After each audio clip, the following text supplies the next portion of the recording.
फिर मन नारायण नारायण नारायण, भज मन नारायण नारायण नारायण, फिर मन नारायण नारायण नारायण, भज मन नारायण नारायण नारायण।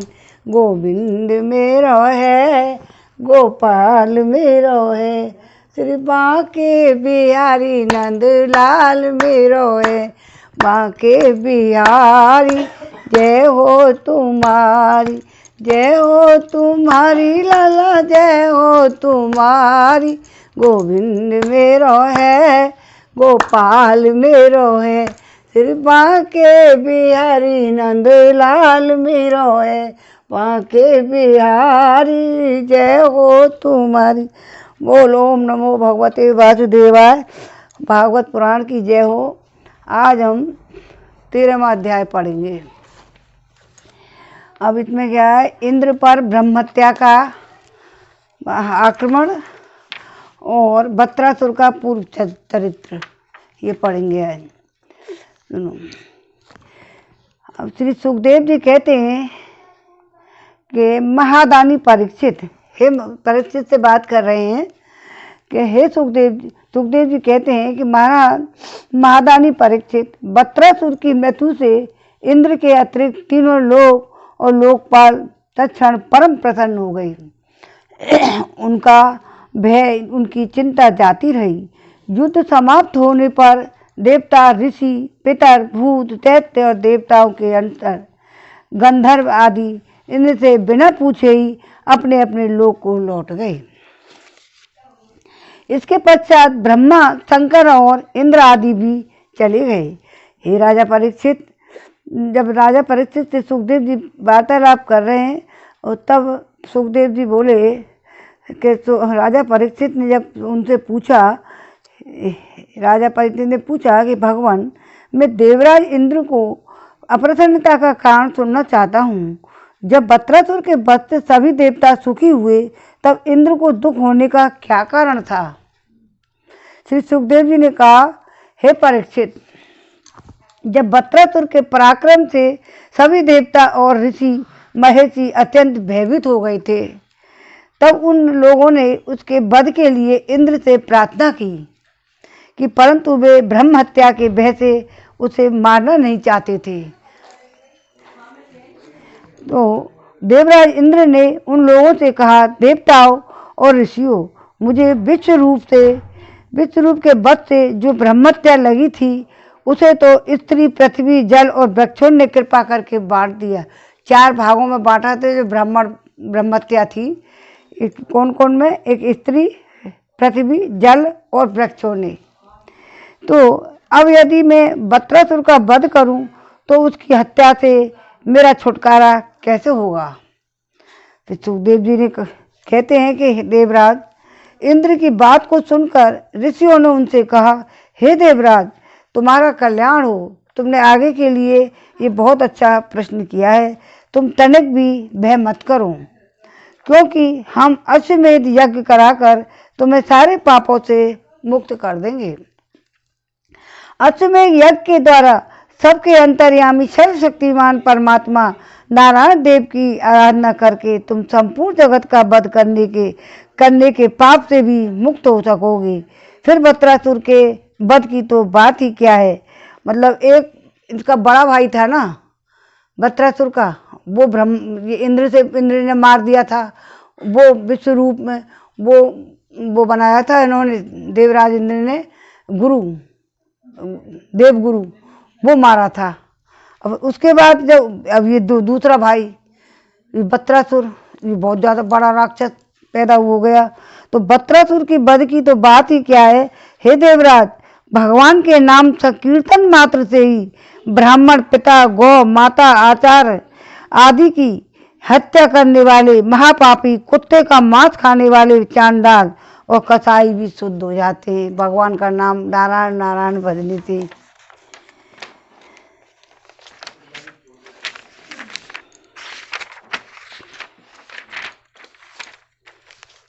हम लोग अश्वमेध नामक महायज्ञ का अनुष्ठान करेंगे। उसके द्वारा श्रद्धापूर्वक भगवान की आराधना करके तुम ब्रह्मा पर्यंत और समस्त चराचर जगत की हत्या के भी पाप से लिप्त नहीं होगे। फिर इस दुष्ट को दंड देने से पाप की छूटने की तो बात ही क्या है। श्री सुखदेव जी कहते हैं, हे राजा परीक्षित, इस प्रकार ब्राह्मणों से प्रेरणा प्राप्त करके देवराज इंद्र ने वत्रासुर का वध किया था। अब उसके ये सब मारे जाने पर ब्रह्महत्या इंद्र के पास आई और उसके कारण इंद्र को बड़ा कलेश और बड़ी जलन सहन करनी पड़ी और उन्हें एक क्षण के लिए भी चैन नहीं पड़ता है। वह सच है, जब किसी संकोची सज्जन पर कलंक लग जाता है तब उसके धैर्य आदि गुण भी उसे सुखी नहीं कर पाते। गलत काम कर लेना आदमी तो अपने आप को ही मतलब कितनी निश्चिंत सा नहीं रह सकता, वो अप्रसन्न नहीं रहता है। देवराज इंद्र ने देखा कि ब्रह्महत्या साक्षात चांडाली के समान उनके पीछे पीछे डोल रही है। जब कोई गौ हत्या भी लग जाए ना तो गाय बिन पे होने में ग्वालिया तो वो भी पुकारते हैं, हत्या हो जाती है कि मैं हत्यारा हो गया हूँ। हत्या तो पुकार पुकार के बोलती है और कोई चुपचाप हत्या कर दे फिर भी वो सही तरीका से बैठ नहीं सकता प्रसन्न है कि। तो बुढ़ापे के कारण उसके सारे अंग कांप रहे हैं और 6 रोग उसे सता रहा है। उसके सारे वस्त्र खून से लथपथ हो रहे हैं। वह अपने सफ़ेद सफ़ेद बालों को बिखरे ठहर जा ये ब्रह्महत्या पुकारने लगी चांडालिनी के रूप में। चांडालों के समान उनके पीछे पीछे दौड़ी आ रही है और बुढ़ापे के कारण वह सारे अंग उसके कांप रहे हैं। 6 रोग उसे सता रहा है। उसके सारे वस्त्र खून से लथपथ हो रहे हैं। वह अपने सफ़ेद सफ़ेद बालों को बिखरने पर और ठहर जा इस प्रकार चिल्लाती आ रही है। उसके श्वास के साथ मछली की सी दुर्गंध आ रही है जिसके कारण मार्ग भी दूषित होता जा रहा है। हे राजन, देवराज इंद्र इसके भय से दिशाओं और आकाश में भागते फिरे और अंत में कहीं भी शरण न मिलने के कारण उन्होंने पूर्व और उत्तर के कोने में स्थित मानसरोवर में शीघ्रता से प्रवेश किया। देवराज इंद्र मानसरोवर के कमलनाल के तंतुओं में 1000 वर्षों तक छिपकर निवास करते रहे। 1000 वर्ष ब्रह्महत्या लगने के बाद और सोचते रहे कि ब्रह्महत्या से मेरा छुटकारा कैसे होगा।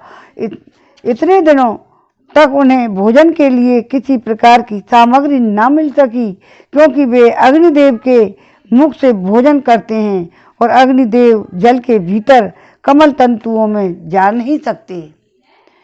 जब तक इंद्रराज जब अपने देवतान के लिए आहुति देते हैं ना तो अग्नि के द्वारा ही देते हैं ना, तो उससे ही लेते हैं वो आहुति देवता। तो अब वो और देवता फिर अग्निदेव के द्वारा अग्निदेव कमल पानी में जा ना सके, अब वो छिप रहे। तो जब तक देवराज इंद्र कमल तंतुओं में रहे तब तक अपनी विद्या तपस्या योग बल के प्रभाव से राजा नहुष स्वर्ग का शासन करते रहे। परंतु जब उन्होंने संपत्ति और ऐश्वर्य के मद से अंधे होकर इंद्र पत्नी शची के साथ अनाचार करना चाहा तब शची ने उनसे ऋषियों का अपराध करवाकर उन्हें शाप दिला दिया जिससे वे सांप हो गए। तो तदंतर जब सत्य के परम पोषक भगवान का ध्यान करने से इंद्र के पाप नष्ट प्राय हो गए तब ब्राह्मणों के बुलवाने पर भी वे पुनः स्वर्गलोक में गए और कमल वन में बिहारणी विष्णु पत्नी लक्ष्मी जी इंद्र की रक्षा कर रही थी और पूर्वोत्तर दिशा के अधिपति रुद्र ने पाप को पहले ही निश्चेज कर दिया था जिससे वह इंद्र पर आक्रमण नहीं कर सका। परीक्षित, इंद्र के स्वर्ग में आ जाने पर ब्रह्म ऋषियों ने वहां आकर भगवान के आराधना के लिए इंद्र को अश्वमेध यज्ञ की दीक्षा दी। उनसे अश्वमेध यज्ञ कराया और जब वे वेदवादी ऋषियों ने उनसे अश्वमेध का यज्ञ करवाया तब देवराज इंद्र ने इस यज्ञ के द्वारा सर्वदेव स्वरूप पुरुषोत्तम भगवान की आराधना की। तब भगवान की आराधना के प्रभाव से वत्रासुर के वध की वह बहुत बड़ी पाप राशि इस प्रकार भस्म हो गई जैसे सूर्य उदय से कोहरे का नाश हो जाता है। जब मरीज आदि मुनीश्वरों ने उनसे विधि पूर्वक अश्वमेध यज्ञ कराया, तब उसके द्वारा सनातन पुरुष यज्ञपति भगवान की आराधना करके इंद्र सब पापों से छूट गए, पूर्व पूजनीय हो गए। परीक्षित, इस श्रेष्ठ आख्यान से इंद्र की विजय और उनकी पापों से मुक्ति भगवान के प्यारे भक्त वत्रासुर का वर्णन हुआ है, और इसमें तीर्थों को भी तीर्थ बनाने वाले भगवान के अनुग्रह और गुणों का संकीर्तन है। यह सारे पापों को भी धो बहाता है और भक्ति को बढ़ाता है। बुद्धिमान पुरुषों को चाहिए कि वे इस इंद्र संबंधी आख्यान को सदा सर्वदा पढ़े और सुने। विशेषतः पर्वों के अवसर पर, जो पर्व आते हैं त्योहार, तो पर्वों के अवसर पर तो अवश्य ही इसका सेवन करें। यह धन और यश को बढ़ाता है, सारे पापों से छुड़ाता है, शत्रु पर विजय प्राप्त कराता है तथा आयु और मंगल की अवृद्धि करता है। और 13वें अध्याय में विराम यही है। अब 14वें अध्याय थोड़ा सा हो रहा है। अब 14वें अध्याय पढ़ेंगे। इसमें क्या है? वत्रासुर का पूर्व चरित्र। राजा परीक्षित ने कहा, हे भगवान, वत्रासुर का स्वभाव तो बड़ा ही रजोगुणी और तमोगुणी था, फिर भी मतलब देवताओं को कष्ट पहुंचाकर पाप भी करता ही था। ऐसी स्थितियों में भगवान नारायण के चरणों में उसकी सुदृढ़ भक्ति कैसे हुई? इतना होते हुए, पापी होने के बाद भी भगवान में भक्ति उसकी किस प्रकार हो गई? हम देखते हैं कि प्राय शुद्ध सत्व में देवता और पवित्र हृदय ऋषि भी भगवान की परम प्रेममयी अनन्य भक्ति से वंचित ही रह जाते हैं। सचमुच भगवान की भक्ति बड़ी दुर्लभ है। भगवान इस जगत के प्राणी पृथ्वी के धूल कणों के समान हैं, असंख्य हैं। उनमें से कुछ मनुष्य आदि श्रेष्ठ जीव हैं, अपने कल्याण की चेष्टा करते हैं। ये ब्रह्मांड, उनमें भी संसार से मुक्ति चाहने वाले तो बिरले ही होते हैं, और मोक्ष चाहने वाले हजारों में मुक्ति या सिद्ध लाभ तो कोई सा ही कर सकता है। ये महामुनि करोड़ों सिद्ध एवं मुक्त पुरुषों में भी वैसे ही शांत चित्त महापुरुष का मिलना तो बहुत ही कठिन है, जो एकमात्र भगवान के ही परायण हो। ऐसी अवस्था में हुआ वत्रासुर, जो सब लोगों को सताता था, बड़ा पापी था। इस भयंकर युद्ध के अवसर पर भगवान श्री कृष्ण में अपनी व्रतियों को इस प्रकार दृढ़ता से लगा सका, इसका क्या कारण है? हे प्रभु, इस विषय में हम बहुत अधिक संदेह है और सुनने का बड़ा कौतूहल भी है। अहो, वत्रासुर का बल पौरुष कितना महान था, उसने रणभूमि में देवराज इंद्र को भी संतुष्ट कर दिया। उसमें ऐसी कौन सी खासियत थी कि सूर्य जी कहते हैं, सोनकादि ऋषियों, भगवान सुखदेव जी ने परम श्रद्धालु राज ऋषि परीक्षित का यह श्रेष्ठ प्रश्न सुनकर उनका अभिनंदन करते हुए यह बात कही। श्री सुखदेव जी ने कहा, हे राजा परीक्षित, तुम सावधान होकर यह इतिहास सुनो। मैंने इसी अपने पिता व्यास जी और देव ऋषि नारद और महेशी देवल के मुंह से भी यह विधि पूर्वक सुना है। प्राचीन काल की बात है कि सूरसेन देश में चक्रवर्ती सम्राट महाराज चित्रकेतु राज करते थे। उनके राज्य में पृथ्वी स्वयं ही प्रजा की इच्छा के अनुसार अन्न रस दे दिया करती थी। उनके 1 करोड़ रानियां थीं, 1 करोड़ रानी, और वे स्वयं संतान उत्पन्न करने में समर्थ भी थे, परंतु उन्हें उनमें से किसी के भी गर्भ से कोई संतान नहीं हुई, 1 करोड़ होने के बावजूद। यूं महाराज चित्रकेतु को किसी बात की कमी न थी। सुंदरता, उदारता, युवावस्था, कुलीनता, विद्या, ऐश्वर्य और संपत्ति आदि सभी गुणों से वे संपन्न थे। फिर भी उनकी पत्नियां बांझ थी, इसलिए उन्हें बड़ी चिंता रहती थी। वे सारी पृथ्वी के एक छत्र सम्राट थे। बहुत सी सुंदर रानियां भी थीं तथा सारी पृथ्वी उनके बस में थी। सब प्रकार की संपत्तियां उनकी सेवा में उपस्थित थी, परंतु वे सब वस्तुएं उन्हें सुखी न कर सकी। एक दिन शाप और वरदान देने में समर्थ अंगिरा ऋषि स्वच्छंद रूप से विभिन्न लोकों में विचरते हुए राजा चित्रकेतु के महल में पहुंच गए। राजा ने प्रत्युत्थान और अर्ध आदि से उनको विधि पूर्वक उनकी पूजा की। आतिथ्य सत्कार हो जाने के बाद जब अंगरा ऋषि सुखपूर्वक आसन पर विराजमान हो गए, तब राजा चित्रकेतु भी शांत भाव से उनके पास ही बैठ गए। महाराज, महर्षि अंगरा ने देखा कि राजा बहुत विनयी है और मेरे पास पृथ्वी पर बैठकर मेरी भक्ति कर रहा है। तब उन्होंने चित्रकेतु को संबोधित करके उसे आदर देते हुए ये बात कही।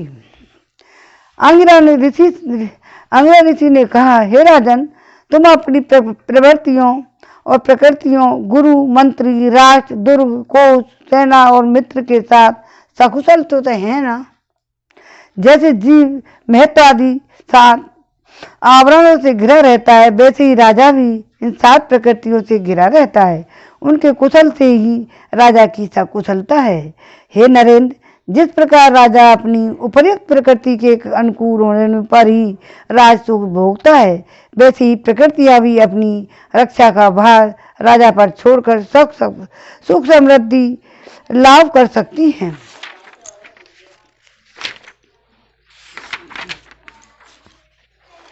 राजन, तुम्हारी रानियां, प्रजा, मंत्री, सलाहकार, सेवक, व्यापारी और अमात्य, दीवान, नागरिक, देशवासी, मंडलेश्वर राजा और पुत्र तुम्हारे बस में तो है ना? तो सच्ची बात तो यह है, जिसका मन अपने बस में है उसके वे सभी बस में होते हैं। इतना ही नहीं, सभी लोग और लोकपाल भी बड़ी सावधानी से उसे भेंट देकर उसकी प्रसन्नता चाहते हैं। परंतु मैं देख रहा हूँ तुम स्वयं संतुष्ट नहीं हो। तुम्हारी कोई कामना अपूर्ण है। तुम्हारे मुंह पर किसी आंतरिक चिंता के प्रश्न चिन्ह झलक रहे हैं। तुम्हारे इस असंतोष का कोई कारण है और स्वयं तुम ही हो। तो परीक्षित, महर्षि अंगरा यह जानते थे कि राजा में मन में किस बात की चिंता है, फिर भी उन्होंने उनसे चिंता के संबंध में अनेकों प्रश्न पूछे। चित्रकेतु की संतान की कामना थी, अतः महर्षि पूछने पर उन्होंने विनय से झुककर निवेदन किया। सम्राट चित्रकेतु ने कहा, हे भगवान, जिस योगियों की तपस्या, ज्ञान, धारण, ध्यान और समाधि के द्वारा सारे पाप नष्ट हो जाते हैं, उनके लिए प्राणियों के बाहर और भीतर ऐसी कौन सी बात है जिसे वे न जानते हों? ऐसे होने पर भी जब आप सब कुछ जानबूझकर मुझसे मेरे मन की चिंता का कारण पूछ रहे हो, तब मैं आपकी आज्ञा और प्रेरणा से अपनी चिंता और आपके चरणों में निवेदन करता हूँ। मुझे पृथ्वी का सामान्य ऐश्वर्य और संपत्तियाँ, जिनके लिए लोकपाल भी लालायित रहते हैं, प्राप्त हैं, परंतु संतान न होने के कारण मुझे इन सुख भोगों से उसी प्रकार तनिक भी शांति नहीं मिल रही है जैसे भूखे प्यासे प्राणी को अन्न जल के सिवा दूसरे भोगों से। महाभाग्यवान महेश, मैं तो दुखी हूँ।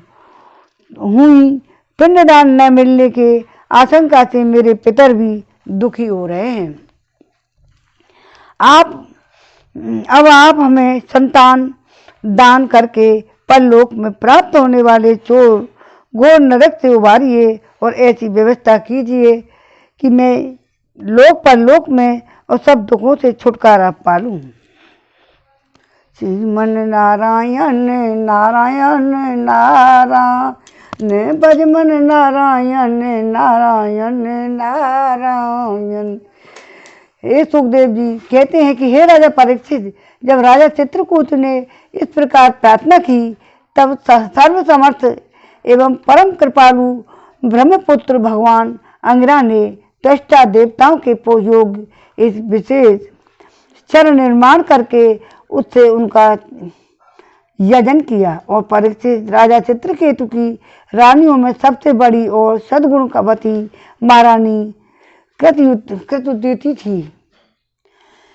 महर्षि अंगिरा ने उन्हीं को यज्ञ का अभिषेक प्रसाद दिया और राजा चित्रकूट से कहा, हे राजन, तुम्हारी पत्नी के गर्भ से एक पुत्र होगा जो तुम्हें हर्ष और शोक दोनों ही देगा। यूं कहकर अंगिरा ऋषि चले गए।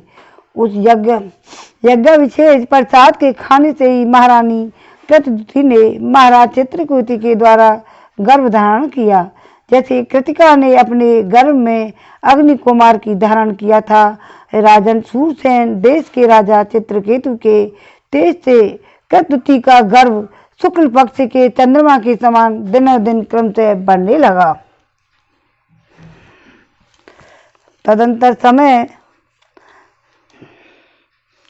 समय आने पर महारानी कृतदुति के गर्भ से एक सुंदर पुत्र का जन्म हुआ। उसके जन्म का समाचार पाकर सूरसेन देश की प्रजा बहुत ही आनंदित हुई और सम्राट चित्रकूट के आनंद का तो कहना ही क्या था। वे स्नान करके पवित्र हुए, फिर उन्होंने वस्त्र आभूषणों से सुसज्जित हो ब्राह्मणों से स्वास्थ्य वाचन कराकर और आशीर्वाद लेकर पुत्र का जात कर्म संस्कार करवाया। उन्होंने उन ब्राह्मणों को सोना चांदी वस्त्र आभूषण गाम घोड़े हाथी और 6 आयुर्दान गौएं दान की। उदार शिरोमणि राजा चित्रकूट ने पुत्र के धन यश और आयु की वृद्धि के लिए दूसरे लोगों को भी मुंह मांगी वस्तुएं दी।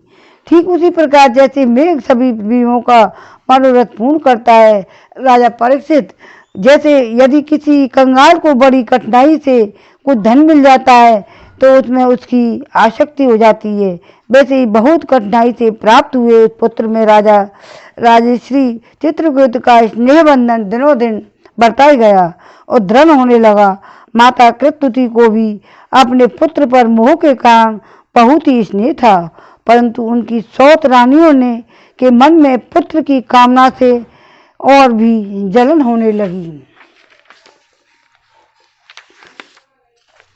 और प्रतिदिन बालक का लाड़ प्यार करके रहने के कारण सम्राट चित्रकूट का जितना प्रेम बच्चे की माँ कृतदुति में था उतना दूसरी रानियों में न रहा। इस प्रकार एक तो रानियां संतान न होने के कारण ही दुखी थी, दूसरे राजा चित्रकूट ने उनकी उपेक्षा कर दी। अतः वे डाह से अपने को धिक्कारने लगी और मन ही मन जलने लगी और वे आपस में कहने लगी, अरे बहनों, पुत्रहीन स्त्री बहुत ही अभागिनी होती है। पुत्र वाली सौतें तो दासी के समान उसका तिरस्कार करती हैं और तो और स्वयं पति थे भी उसे पत्नी करके नहीं मानते। सचमुच पुत्रहीन स्त्री धिक्कार के योग्य है। भला दासियों के क्या दुख है, वे तो अपने स्वामी की सेवा करके निरंतर सम्मान पाती रहती हैं, परंतु हम तो इतनी अभागिनी हैं कि इस समय उनसे भी कई बीती हो रही हैं और दासियों की दासी के समान और बार बार तिरस्कार पा रही हैं। परीक्षित, इस प्रकार वे रानियां अपनी सौत को गोद भरी देखकर जलती रहती थी। राजा भी उनकी ओर से उदासीन हो गए थे। फलतः उनके मन से कृतदुति के प्रति बहुत ही द्वेष हो गया।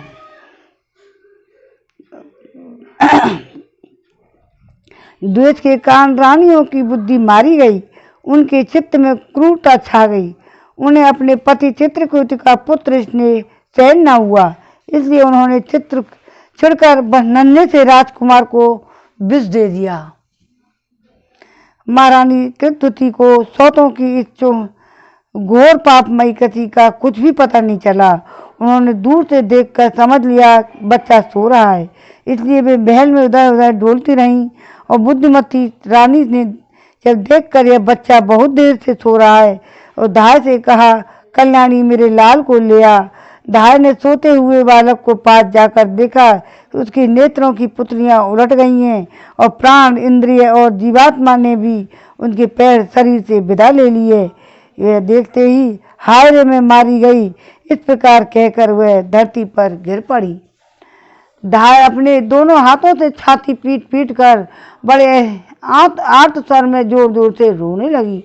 उसका रोना सुनकर महारानी कृतदुति जल्दी जल्दी अपने पुत्र के शयन गृह में पहुंची। उन्होंने देखा कि मेरा बेटा छोटा सा बच्चा अकस्मात मर गया है। तब वे अत्यंत शोक के कारण मूर्छित होकर पृथ्वी पर गिर पड़ी। उनके सिर के बाल बिखर गए और शरीर पर वस्त्र अस्त व्यस्त हो गए। तदंतर महारानी का रुदन सुनकर रनवास के सभी स्त्री पुरुष वहां दौड़ आए और सहानुभूति बस अत्यंत दुखी होकर रोने लगी। वे हत्यारी रानियां भी वहां आकर झूठ मूठ का रोने का ढोंग करने लगी। जब राजा चित्रकेतु को पता लगा कि मेरे पुत्र की अकारणी मृत्यु हो गई है, तब अत्यंत स्नेह के कारण शोक के आवेश से उनकी आंखों के सामने अंधेरा छा गया। फिर धीरे धीरे अपने मंत्रियों और ब्राह्मणों के साथ मार्ग में गिरते पड़ते मृत बालक के पास पहुंचे, मूर्छित होकर उसके पैरों में पास में गिर पड़े। उनके केस और वस्त्र इधर उधर बिखर गए। वे लंबी लंबी सांस लेने लगे। आंसुओं की अधिकता से उनका गला रुंध गया और वे कुछ भी बोल न सके। पति प्राणा रानी कृतवती अपने पति चित्रकेतु को अत्यंत शोकाकुल और इकलौते नन्हे से बच्चे का मरा हुआ देख बली भांति भांति से विलाप करने लगी। उनका यह दुख देखकर मंत्री आदि भी उपस्थित हो मनुष्य शोकग्रस्त हो गए। महारानी के नेत्रों से इतने आंसू बह रहे थे कि उनकी आंखों का अंजन लेकर केसर और चंदन से चर्चित तथा वक्षस्थल को भिगोने लगे। उनके बाल बिखर रहे थे, उनमें गुथे हुए फूल गिर रहे थे। इस प्रकार के वे पुत्र के लिए कुरारी पक्षी के समान उच्च स्वर में विविध प्रकार की विलाप कर रही थी। वे कहने लगी, अरे विधाता, सचमुच तू बड़ा मूर्ख है जो अपनी दृष्टि के प्रतिकूल चेष्टा करता है। बड़े आश्चर्य की बात है, बूढ़े बड़े तो जीते रहे और बालक मर जाए। यदि वास्तव में तेरे स्वभाव में ऐसी ही विपरीतता है, तब तू तो जीवों का अमर शत्रु है।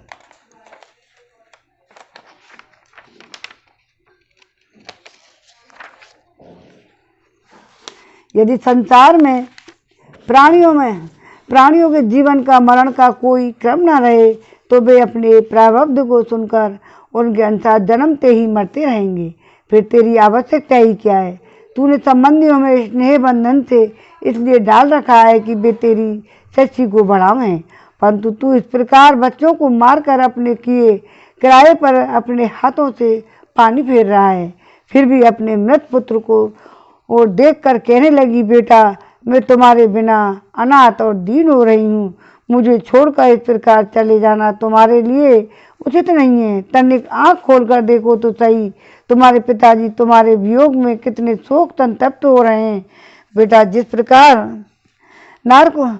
नरक को निसंतान पुरुष बड़ी कठिनाई से ही पार कर पाते हैं, उसे हम तुम्हारे सारे अनायास ही पार कर लेंगे। अरे बेटा, तुम इस यमराज के साथ दूर मत जाओ, यह तो बड़ा ही निर्दयी है। मेरे प्यारे वत्सलल्ला और राजकुमार, उठो बेटा। कि ऐसा तो इसी में आया है, नहीं अभी तक ऐसा पैसेंट नहीं आया। ये ऐसे शोक मनाते। और राजकुमार, अभी आजा बुला लो। और राजकुमार, उठो बेटा, देखो तुम्हारे साथी बालक तुम्हें खेलने के लिए बुला रहे हैं। तुम्हें सोते सोते बहुत देर हो गई, अब भूख लगी होगी। उठो, कुछ खा लो, और कुछ नहीं तो मेरा दूध ही पी लो और अपने स्वजन संबंधी हम लोगों का शोक दूर कर दो। हे प्यारे लाल, आज मैं तुम्हारे मुखार बिंद पर भोली भाली मुस्कुराहट और आनंद भरी चितवन नहीं देख रही हूँ। मैं बड़ी ही अभागिनी हूँ। हाय हाय, अब भी मुझे तुम्हारी समुद्र तोतली वाल बोली नहीं सुनाई दे रही है। क्या सचमुच निठुर यमराज तुम्हें इस पर लोक में ले गया, जहाँ से फिर कोई लौट कर नहीं आता? श्री सुखदेव जी कहते हैं, हे परीक्षित, आओ। सम्राट चित्रकूट ने देखा कि मेरी रानी अपने मृत पुत्र के लिए इस प्रकार भांति भांति विलाप कर रही है, तब वे शोक से अत्यंत संतप्त हो फूट फूट कर रोने लगी। राजा रानी के इस प्रकार विलाप करने पर उनके अनुगामी स्त्री पुरुष भी दुखित होकर रोने लगे। इस प्रकार सारा नगर ही शोक में अशेष सा हो गया है। हे राजन, जब महर्षि अंगरा और देवऋषि नारद ने देखा राजा चित्रकेतु पुत्र शोक के कारण चेतनाहीन हो रहे हैं, यहाँ तक कि उन्हें समझाने वाला भी कोई नहीं है, तब वे दोनों ही वहाँ आए। श्रीमन नारायण नारायण नारायण। अब ये 14वें अध्याय में ही विराम देते हैं। श्री भागवत भगवान की आरती। पापियों को पाप से है तारती। श्री भागवत भगवान की है आरती, पापियों को पाप से है तारती। ये अमर ग्रंथ, ये मुख्य पंथ, ये पंचम वेद निराला, नव ज्योति जगाने वाला। ये अमर ग्रंथ, ये मुख्य पंथ, ये पंचम वेद निराला, नव ज्योति जगाने वाला। हरि गान यही वरदान यही, जग के मंगल की आरती, पापियों को पाप से है तारती। श्री भागवत भगवान की है आरती, पापियों को पाप से है तारती।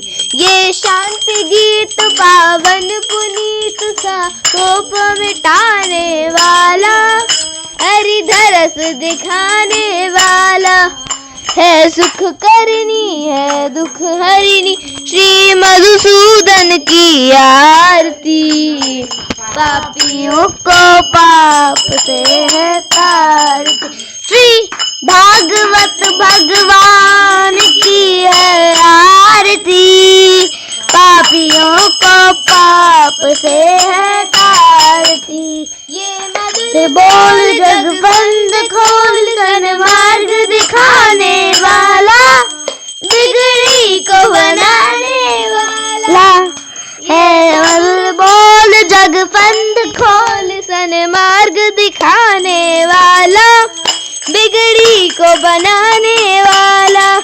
श्री राम यही घनश्याम यही, प्रभु की महिमा की आरती, पापियों को पाप से है तारती। श्री भागवत भगवान की है आरती, पापियों को पाप से है तारती।